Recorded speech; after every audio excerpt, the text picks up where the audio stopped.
온 땅이여 여호와께 즐거운 찬송을 부를지어다. 기쁨으로 여호와를 섬기며 노래하면서 그의 앞에 나아갈지어다. 여호와가 우리 하나님이신 줄 너희는 알지어다. 그는 우리를 지으신 이요 우리는 그의 것이니 그의 백성이요 그의 기르시는 양이로다. 감사함으로 그의 문에 들어가며 찬송함으로 그의 궁정에 들어가서 그에게 감사하며 그의 이름을 송축할지어다. 여호와는 선하시니 그의 인자하심이 영원하고 그의 성실하심이 대대에 이르리로다. 아멘. 우리 같이 인사 나누십시다. 이제 오신 당신은 이 시간 가장 아름다운 분이십니다. 똑같은 사건과 상황을 맞지만은 사람들의 반응은 각각 다르죠. 그래서 반응이 참 중요합니다. 잘못된 상황 때문에 망한 사람은 없지만 잘못된 반응 때문에 망한 사람은 많다라는 격언도 있어요. 이 반응은 평소의 태도에서 나오거든요. 평소에 우리가 어떤 태도를 가지느냐가 중요합니다. 이 태도에 영향을 주는 것은 우리의 삶의 경험이나 지식도 있겠지만은 가장 큰 영향을 주는 것은 바로 신앙입니다. 신앙은 우리의 생각과 행동에 영향을 미쳐요. 일어난 일에 대한 부정적인 반응이 원망과 불평과 염려와 근심과 두려움이라고 하면은 긍정적인 반응은 평안과 감사입니다. 인간은 긍정적인 태도인 이 감사와 부정적인 불평 중에 어느 쪽을 잘할까요? 바울은 말하기를 로마서 1장 21절 보시면은 하나님을 알되 하나님을 영화롭게도 아니하며 감사하지도 아니하며 오히려 그 생각이 허망해지며 미련한 마음이 어두워졌다 라고 했어요. 이것은 하나님을 떠난 인간의 마음 상태입니다. 원인은 생각이 어때요? 허망하여지며 미련하는 마음이 어두워지기 때문이라고 했어요. 미련한 마음이 어두워졌다. 이 말은 무지한 상태라는 말이죠. 하나님의 존재와 그 하신 일이 분명한데도 반대하기로 결정한 상태로 살아가는 사람들로 우리가 주변에서 흔히 보는 사람들입니다. 하나님을 영화롭게 하지 않고 감사하지도 않는다고 하는 것은 죄로 무감각해진 인간의 모습이에요. 요즘은 이전과 비교할 수 없을 정도로 참 풍요로운 시대입니다. 그런데 사람들의 불만은 왜 많아졌을까요? 외적인 조건 때문이 아니에요. 한 달에 한 200여만 원 벌던 사람이 400여만 원 벌면은 만족도가 100% 올라갈까요? 오히려 떨어집니다. 어느 시점을 지나게 되면은 이 만족도가 올라가지는 않습니다. 가진 것이 많아질수록 결핍을 더 많이 느낀다는 거죠. 이 감사란 어떤 상태나 환경보다도 이 하나님과의 관계성에서 이게 나와요. 네. 아담이 죄를 짓고 하나님의 품을 떠난 이후에 인간은 결핍에 허덕게 됐어요. 마귀는 에덴과 같은 완벽한 환경에서도 아담이 결핍을 느끼게끔 만들었어요. 이건 오늘날도 마찬가지입니다. 우리를 괴롭히는 그 실체가 도대체 무엇이고 왜 그것 때문에 우리가 불행해하는가에 대한 깊은 질문을 해보셔야 돼요. 에레미야서에 의하면은 하나님을 떠난 우리의 마음은 뭐라 했어요? 터진 웅덩이와 같다고 했어요. 아무리 부어도 채워지지 않으면서 만성적인 허기심에 시달려요. 불만족의 영이 우리 내면에 깊이 있게 깔려있단 말이에요. 감사의 문제는 그래서 윤리적인 주제가 아닙니다. 바로 영적인 것이에요. 하나님을 거부하는 세상의 특징은 감사하지 않는다는 겁니다. 감사를 하지 않는다고 하는 것은 근본적으로 삶이 뒤틀려져 있음을 의미하는 겁니다. 하나님 없는 인간의 내면은 끝없는 탐욕으로 시달리게 되어 있어요. 채워지지 않는 갈증으로 말미암아 불평의 삶의 일상이 되는 거죠. 이 감사가 없는 삶은 그래서 탐욕에 시달리게 되는데, 여러분, 이 탐욕의 특징이 뭐죠? 조금만 더. 예. 조금만 더 가지면 행복한 것이라고 하는 이 속삭임은 세상에서 늘 우리가 듣던 메시지 아니에요? 그런데 이것은 질병으로, 죽음으로 이르는 병이거든요. 아마 암에 걸려 죽는 사람보다도 이 병에 걸려 죽는 사람이 더 많을 겁니다. 야고보서 1장 15절 말씀 잘 아시는 말씀이잖아요. 우리 같이 읽어봅시다. 욕심이 잉태한 즉 죄를 낳고 죄가 장성한 즉 사망을 낳느니라. 이 근원적인 문제잖아요. 하나님을 영화롭게 하고 감사하는 것은 우리 신앙의 바로 핵심 주제입니다. 자, 오늘 우리 본문을 보시면은 이 시편 100편 1절부터 3절까지는 찬양이고 4절과 5절은 감사입니다. 하나님에 대한 찬양이 먼저 나오고 그 다음에 감사가 나옵니다. 이 찬양과 감사는 분리되어 있는 게 아닌 같은 거예요.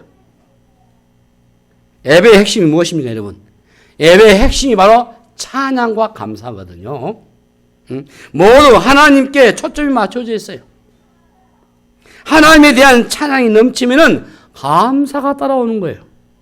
감사가 넘치는 곳에 이 찬양이 터져 나오는 겁니다. 하나님에 대한 찬양과 감사가 넘칠 때에 온전한 예배가 되는 거죠. 구원이란 곧 예배의 회복입니다. 죄가 인간에게 미친 최악의 상태가 바로 예배의 상실입니다. 하나님에 대한 찬양과 감사가 없는 것, 예배 없는 삶은 이미 죽은 것 같습니다. 하나님과 교제가 끊기는 순간에 인간은 급속하게 모든 것이 소멸됩니다.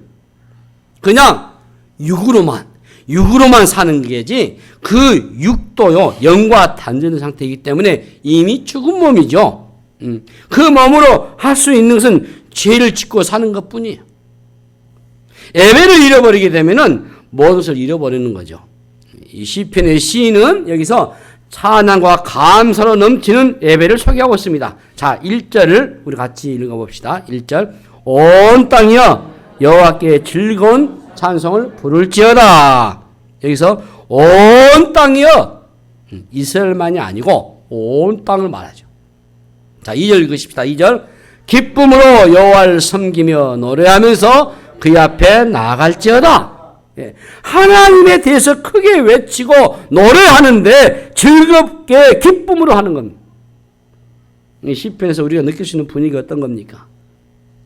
이 신앙은 삶의 태도를 확실하게 바꾸거든요. 결코 어둡지 않고 매우 밝으면서 생동감이 넘치는 거예요. 자, 그러면 누가 찬양과 감사를 할 수 있을까요? 자, 3절 읽으십시다. 여호와가 우리 하나님이신 줄 너희는 알지어다. 거기까지. 하나님이 누구신지를 아셔야 돼요. 하나님을 알면 알수록 예배는 더 깊어지는 겁니다. 하나님을 모르는 사람은 예배를 드릴 수 없습니다.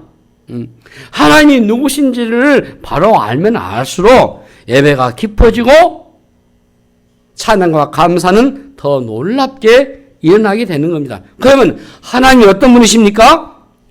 바로 그 다음 읽으십시다. 그는 우리를 지으시니요 우리는 그의 것이니 그의 백성이요 그의 기른 양이로다. 자, 그는 우리를 지으시니 그는 우리를 지으시니라. 이 말은 바로 창조자다 그 말이시잖아요. 우리를 지으신 분이 누구신지를 아는 것이 바로 매우 중요한 겁니다. 우리의 존재는 우리를 지으신 분에서 결정이 되는 겁니다. 예배 시작에 딱 기원할 때 우리의 구원은 하늘과 땅을 창조하시고 창조주 하나님을 우리가 고백하지 않습니까? 그분께 경배하지 않습니까? 여러분 이 시간 우리가 하나님 창조심을 우리가 고백하고 경외하고 그분을 섬기지 않습니까? 우리의 존재는 바로 우리를 지으신 그분에 의해서 결정이 되는 거죠. 왜 우리의 삶이 존귀합니까? 우리를 지으신 분이 바로 하나님이시기 때문인 것입니다. 이 진화론자들이 그들의 주장처럼 인간이 동물에서 진화된 존재라고 한다면 우리의 가치는 한없이 추락하는 거죠. 진화론의 주장은 인간을 동물보다도 못한 존재로 하락시키고 말았습니다. 인간의 존경을 완전히 망가뜨려버린 거죠. 우리가 누군가에게 무시당하면 가만히 있지 못하고 분노하는 이유가 뭐겠어요? 내가 얼마나 존중할 얘기해야 될 그 존재인가를 스스로 우리가 잘 알기 때문이잖아요. 하나님이 우리를 지으실 때에 하나님의 형상대로 지으셨어요. 인간 지으실 때는 하나님의 그 영을 생기를 불어넣으셨다고 하셨어요. 하나님의 그 영이 우리 안에 들어와서 우리에게 생명이 주어진 거죠. 우리의 영이 하나님께 예배하는 것은 지극히 당연하고 자연스러운 겁니다. 하나님을 예배하지 못한다면 우리의 영은 죽은 것이고 영이 죽은 상태는 생명의 기운이 그 안에서 작동할 수가 없는 거죠. 살아있지만은 막 그것은 육체이지 영이 산 것은 아니잖아요. 그런 상태는 자신의 삶을 영광스럽고 복되고 존귀하게 살아갈 수 있는 가망성이 전혀 없는 겁니다. 찬양과 감사 예배를 드린다고 하는 것은 우리의 그 영이 정상적으로 하나님과 소통하는 것이다 볼 수 있어요. 영이 건강한 호흡을 하게 되면은 그 사람은 생명이 있는 겁니다. 하나님으로부터 참 생명을 공급받으면서 살게 됩니다. 하나님이 창조하셨다고 하는 이 말은 하나님이 책임을 지신다라는 말이죠. 단 하나님에 대해서 바른 반응을 할 때, 여러분 바른 반응이 뭘까요? 바른 반응이 뭐예요? 바로 찬양과 감사로 하나님과 소통하는 것. 이 찬양과 감사는 그래서 우리의 영적인 호흡과도 같습니다. 우리가 지속적으로 감사하고 찬양하면 그것이 우리의 영혼을 살리는 겁니다. 영적인 호흡이죠. 감사와 찬양을 하는 동안에 하나님의 호흡, 하나님의 영이 우리를 살게 하시는 겁니다. 나를 지으신 그분과의 바른 관계를 맺게 하는 것이 바로 예배잖아요. 예배라는 것이 바로 내가 피조물인 것을 인정하는 일이지 않습니까?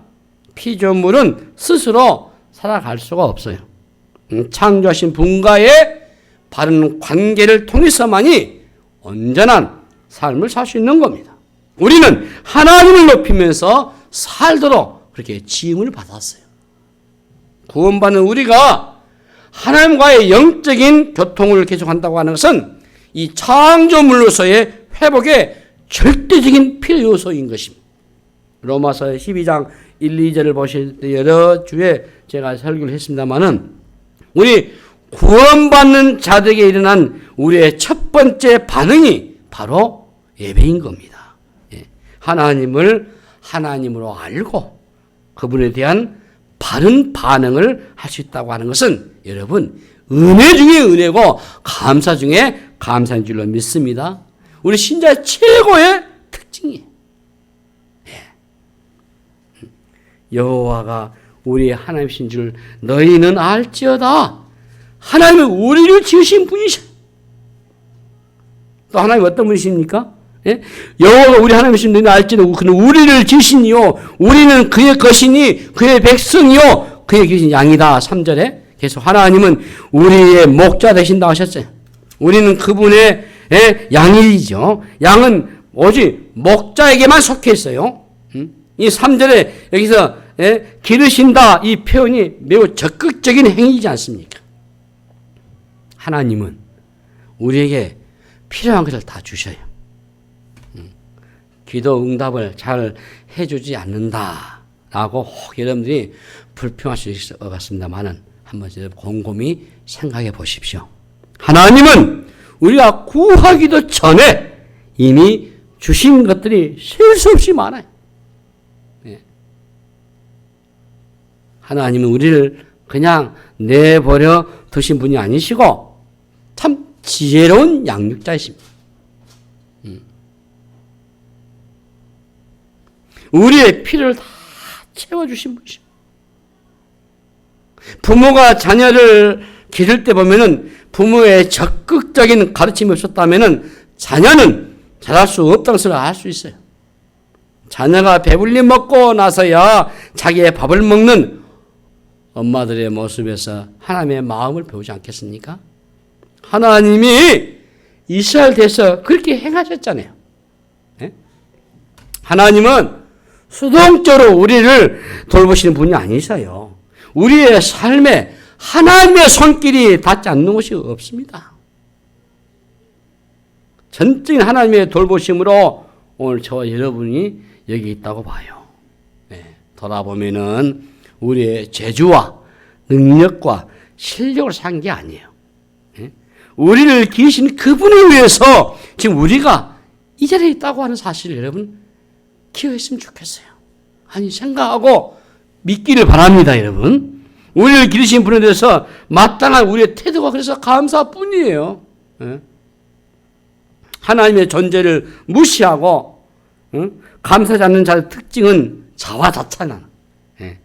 이 죄인의 특징이 뭡니까? 자기 잘나만이요. 자아도취죠. 하나님을 영업게 하지 않을 정도로 끝나지 않습니다. 자기를 막 드러내고 높이는 거죠. 하나님의 존재를 싫어하는 이유는 나의 자랑을 드러내고 싶기 때문에 교만한 사람이 결코 하지 못한 게 하나 있는데 그게 감사하지 못한다는 겁니다. 결코 교만한 사람은 하나님 앞에 감사하지 않습니다. 감사에 대해서 언급조차도 하지는 않습니다. 하나님이 없는 인간의 마음에서 감사가 자리할 곳이 없어요. 감사를 받아야 할 자리에 하나님은 없고 자기 자신만 있는 게죠. 그래서 교만한 자는 하나님의 자리에 자기가 다 앉아 있는 거예요. 모든 이야기의 주인공은 자기 자신이에요. 모든 업적과 공로를 다 자기에게로 돌려요. 그러나 자기 숭배는 결국 스스로를 더 불행하게 만들잖아요. 하나님에게 돌아갈 영광을 자기에게 돌리는 죄만큼 큰 것이 어디 있습니까? 감사는 우리 자신에게 공을 돌리지 않고 하나님 그분에게 돌리는 거예요. 하나님으로 시작해가지고 하나님으로 끝이 나셔야 돼요. 지금까지 살아온 것도 여러분 하나님의 은혜이고 미래에 닥칠 모든 것도 하나님의 손길에 달려있으심을 믿으시기 바랍니다. 이 우리의 실력이 아니고 하나님의 열심히 오늘의 날 있게 했음을 인정하시기 바랍니다. 자, 이 시편 100편의 결정이 바로 4절입니다. 자, 우리 4절 보시면 읽으십시다. 시작. 감사함으로 그의 문에 들어가며 찬송함으로 그의 궁정에 들어가서 그에게 감사하며 그의 이름을 송축할지어다. 예. 그의 궁정에 들어간다고 말은 하나님이 우리의 왕이시다라는 것이잖아요. 왕이 계신 궁정에 들어갈 때 갖춰야 할 기본적인 태도가 무엇이겠습니까? 감사합니다. 감사함으로 그의 문에 들어가며 감사함으로 내 마음의 문이 열려야 합니다. 감사함으로 나아갈 때 왕이 계신 궁정의 문이 열리는 역사가 일어나는 겁니다. 감사란 하나님이 허락하신 것에 대한 인정이잖아요. 그게 좋든 내가 생각하던 대로 되었든 안 되었든지 상관없이 지금 허락하신 것이 하나님의 주권하에 일어났다는 사실을 인정하는 것이고 우리는 쉽게 원망과 불평을 넣어놓습니다. 자, 원망이라는 게 뭡니까? 하나님이 허락하실 것들에 대한 거부잖아요. 우리는 쉽게 불평을 늘어놓습니다. 이스라엘 백성들이 광야를 지나는 동안에 실패하게 되는데 바로 이 불평 때문이에요. 이스라엘 백성들은 처음에는 하늘에서 내려지는 만나와 메추라기에 감격을 했지만은 이게 시간이 지나면서 불평이 터져나오기 시작. 이것을 보면서 우리가 이스라엘 백성들을 쉽게 욕할 수 있다고 봅니다. 하나님이 하늘을 열고 만나와 메추라기를 내려주셨다는데 왜 그렇게 불평을 하느냐? 그러나 그네들의 모습에서 우리의 모습을 보셔야 돼요. 우리가 해외여행을 하다 보면은 아무리 좋은 것을 보아도 힘들어하는 것이 뭐죠? 저는 먹는 문제라고 봅니다. 김치와 그 매콤한 거 이런 것들이 계속 생각이 나거든요. 우리가 늘 즐기고 좋아하는 것들을 포기한다고 하는 것은 참 어려운 일이에요. 오늘 우리가 얼마나 살기 좋았습니까? 아마 지금 살고 있는 이 세대가 이 땅에 가장 부유하고 풍성하지 않은가. 그런데 우리에게는 불평이 훨씬 더 많아요. 원망과 불평이 나는 이 상황이 된 게 아닌 하나님에 대한 거죠.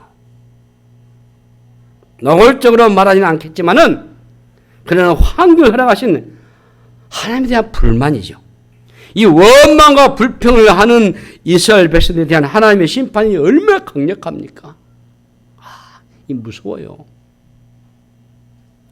그것이 곧 불신앙이고 우상숭배였기 때문에 그래요. 원망과 불평은 이전의 상태로 돌아가고자 하는 반응이거든요. 애굽에서 노예 생활을 할 때에 그를 뼛속 깊이 배웠던 것이 바로 원망과 불평이었습니다. 노예로 있을 때는 애굽의 바로에게 하였던 원망과 불평이 이제는 하나님께로 이게 대상이 바뀌어진 거예요. 우리에게는 이전의 상태로 돌아가는 힘이 작동되고 있어요. 그러나 죄가 이끌던 삶은 이전으로만 좋게요. 원망과 불평이 고개를 들면은 우리가 처한 이 형편의 문제가 아님을 깨닫으셔야 돼요. 그래서 하나님과의 관계에 문제가 생겼다고 하는 뜻입니다. 이스라엘 백성에게 광야가 주어진 것은 가나안으로 들어가는 필수 코스였어요. 광야에서 하나님을 의지하고 따르는 훈련이 되어 있지 않으면 가나안 땅에 들어가도록 축복이 될 수가 없어요. 만나와 메추라기에 만족하지 못하는 백성들 안에 깊이 심긴 것이 뭐겠습니까? 애굽으로 다시 돌아가자라는 것이거든요. 이 돌아가고 싶어하는 거, 애굽으로 다시 돌아가고 싶다는 거죠. 처음에는 하늘에서 만나 메추라 내리니까 좋아서 야 하나님이다 하면서 막 좋아했겠죠. 일도 하지 않는데 얼마나 만나가 맛있습니까? 가시가 달콤하고 고기 중에서 메추라기 같이 맛있는 고기 어디 있겠어요? 연한 고기잖아요. 그런데 자주 먹으니까 매일 먹으니까 입에 냄새 나고 다른 거 생각하거든. 이전에 애굽에서 부추 생각나지, 참외 생각나지, 마늘 생각나지. 이제 그냥 돌아가자는 거죠. 그 말은 가난이 뭐고 필요 없다 하는 거예요. 우리가 감사가 없다면요 내일의 세계를 이끌어주시는 하나님을 거부하는 겁니다. 감사는 오늘의 시간에만 영향을 주는 게 아니에요. 내일에도 영향을 미치는 겁니다. 결국 하나님은 이스라엘 백성들 광야에서 뺑뺑 놀이를 돌릴 수밖에 없어요. 지금 주어진 환경에 대한 글쎄 만족이 중요한 겁니다. 내 마음에 안 들고 내가 생각하는 것과 다른 상황이 벌어져도 받아들이는 훈련을 하셔야 돼요. 그것이 뭐겠습니까? 자족입니다. 자족. 자족이란 하나님에 대한 바른 태도잖아요. 주어진 환경이 내 마음에 들지 않아도 하나님에 대한 태도는 항상 감사해야 한다는 거예요. 우리가 신앙생활 한 해, 두 해 하다 보면은 어떻습니까? 처음에 그 감격이 사라지지 않습니다. 하나님에 대한 것보다도 우리 자신의 현실에 관심을 더 많이 쏟게 되잖아요. 그때부터 시험이 들게 돼 있어요. 하나님에 대한 원망도 찾아들게 되고요. 하나님, 이렇게 믿어왔는데 말이죠. 현실은 왜 이 정도밖에 되지 않습니까? 하나님께 시비를 걸기 시작하잖아요. 응? 우리가 한때는 어땠습니까? 간증이라는 것도 해보기도 하고 말이죠. 하나님의 은혜를 뜨겁게 받기도 했는데 어느 순간에 하나님이 주신 은혜들이 더 이상 감격적으로 다가오지 않는 거예요. 그리고 모든 게 싫어지는 겁니다. 무엇이 문제일까요? 하나님이 우리를 이끄시고자 하는 목표를 잃어버리는 거예요. 이스라엘 백성들이 광야에서 좀 힘드니까 가나안이라고 하는 그런 목표를 놓쳐버린 것과 똑같은 이치입니다. 하나님 우리를 영원한 나라의 백성으로 이끌어 들으시는 훈련의 과정 안에 들어왔음에도 현실이 좀 힘드니까 짜증을 내는 거죠. 예? 이제는 만나와 매출하기는 지겹다는 것이죠. 하나님이 이끄시고자 하는 영광된 자리를 믿음의 눈으로 보지 않으면 썩어질 양식을 찾아 헤맬 수밖에 없는 거예요. 그러면 하나님이 약속하신 미래는 보이지 않고 말이죠. 마땅하지 않는 현실에 대해서만 불평하게 되는 겁니다. 여러분, 믿음이 무엇입니까? 예? 광야를 지나고 나면은 주어질 가나안의 약속을 바라보는 게 믿음 아니에요? 열악한 광야를 우리가 통과해야 돼. 믿음이 왜 필요할까요? 어려운 시절을 통과했기 때문인 것입니다. 그래서 믿음은 어려운 순간에 그 진가를 발휘하는 거죠. 네? 데살로니가전서 5장 18절의 말씀 뭐라 했습니까? 네? 범사에 감사라. 네? 범사에 감사라. 이게 하나님 뜻이에요. 네? 여러분 하나님 뜻도 살지 않습니까? 범사에 감사는 하나님 뜻이라고 말씀하셨음에도 불구하고 이게 상황의 문제가 아니거든요. 하나님과 바른 관계에 있다면 감사를 놓치지 않을 수 있어요. 상황의 문제가 아니고 하나님과의 관계 문제인 것입니다. 바울이 어떻게 표현했습니까? 예? 바울은 빌립보서 4장 11절부터 13절 말씀입니다. 자, 같이 읽으십시오. 시작. 내가 궁핍함으로 말한 게 아니니라.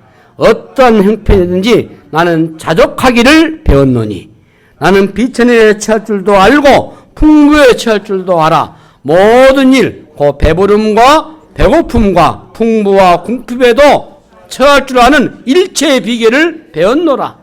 내게 능력 주시는 자 안에서 내가 모든 것을 할 수 있느니라.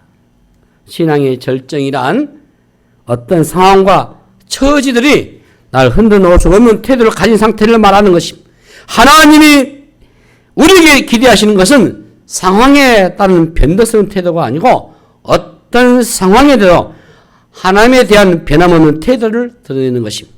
내가 원하는 상황이 아닌 하나님이 허락하신 상황을 받아들일 줄 아는 태도가 믿음이고 감사의 삶입니다. 감사함으로 4절에 보니까 그의 문에 들어가며 찬송함으로 그의 궁지에 들어가서 그의 감사하며 그의 이름을 송축할지어다. 이 감사가 없는 삶이 무엇인가에 속고 살아가고 있는 거죠. 하나님이 허락하신 것이 아닌 것을 쫓아서 살아가다 보면은 그곳에서는 결핍만 가득하고 채워지지 않는 가슴으로 병든 영혼이 있을 뿐입니다.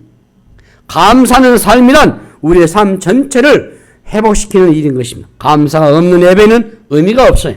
감사가 없다고 하는 것은 그 원망과 불평이 우리 마음의 밑자리에 깔려 있다고 하는 뜻일 것이고 하나님과의 관계가 꼬여 있다고 하는 증거가 될 겁니다. 그렇다면 모든 것이 다 뒤틀려 있는 이 가능성이 높고 깨어진 삶, 무엇을 해도 잘 될 리가 없죠. 감사가 없는데 행복할 리가 없을 것이고 감사가 없는데 기쁨이 있을 수 없을 겁니다. 삶은 갈수록 어둡고 그야말로 칙칙해질 것입니다. 여러분, 감사의 힘은 강력합니다. 감사하는 사람에게는 탐욕은 힘을 잃기 마련이에요. 욕망이 끄는 힘에 끌리지니까 않을 수 있어요. 감사는 그래서 자족하는 삶을 살게 하는 것입니다. 감사하는 사람의 입술에는 원망과 불평을 찾아볼 수가 없어요. 여러분 꼭 감사하시길 바랍니다. 꼭 감사하셔야 돼요. 범사에 감사하셔야 돼요. 관계 회복이 일어날 것입니다. 감사하는 사람들의 영성은 아주 깊습니다. 이제 하나 말씀 한번 하고 마무리하겠어요. 골로새서 2장 6절과 7절 말씀을 다 같이 읽으십시오. 시작. 그러므로 너희가 그리스도 예수를 주로 받았으니 그 안에서 행하되 그 안에 뿌리를 박으며 세움을 받아 교훈을 받은 대로 믿음에 굳게 서서 감사함을 넘치게 하라. 아멘. 감사가 넘치는 삶이 우리 신앙의 절정인 것입니다. 하나님과의 최상의 관계를 유지할 때 일어나는 것이 바로 감사입니다. 지금 아무리 여러분들이 바닥을 쳤다 해도 하나님은 악을 선으로 바꾸실 믿었던 요셉이 바로 감사의 삶을 살았던 사람이지 않습니까? 내가 어떤 형편이 처하든지 간에 자족하기를 배웠다 하는 이 바울 역시도 범사에 감사하는 사람이었어요. 감사하는 사람을 건들 수 없는 거예요. 예. 감사는 영적인 상승부에서 일어나는 일입니다. 범사에 감사하는 삶은 곧 하나님 나라 천국의 생활이죠. 지금 감사할 수 있다면 여러분들이 모든 환경을 이겨낸 것입니다. 신앙의 세계에서 우리가 갈 수 있는 최상의 모습이 바로 감사인 것이 틀림없습니다. 감사로 다시 신앙의 절정으로 나가는 은혜가 되시기를 바랍니다. 하나님은 우리의 창조주이시고 우리의 구원자이시고 우리를 기르시는 목자가 되십니다. 우리는 하나님 없이는 설명이 되지 않는 인생입니다. 우리가 생각하는 것보다도 하나님의 은혜는 더 크고도 놀랍습니다. 우리의 삶에 하나님의 사랑의 빛이 비춰지지 않는 영역이 없지 않습니까? 나의 나됨은 그러므로 하나님의 은혜인 줄로 믿습니다. 깊은 깨달음이 밀려와서 여러분들의 삶 속에 생활 속에 범사가 감사 넘치는 그런 큰 은혜가 되시기를 주님의 이름으로 축복합니다. 하나님 아버지 은혜를 감사합니다. 다시 한번 우리 하나님 앞에 감사하는 저들 되게 하여 주옵소서. 결코 원망 불평 근심 두려움하지 않고 기쁨과 감사 속에서 주 앞에 영광을 올리는 우리의 삶 되게 하여 주시옵소서. 아름다운 신앙으로 자족하는 신앙으로 감사하는 신앙으로 승리하는 우리 온 다들에게 축복하여 주시옵소서. 감사하고 우리 구주 예수 이름으로 간절히 기도하옵나이다. 아멘.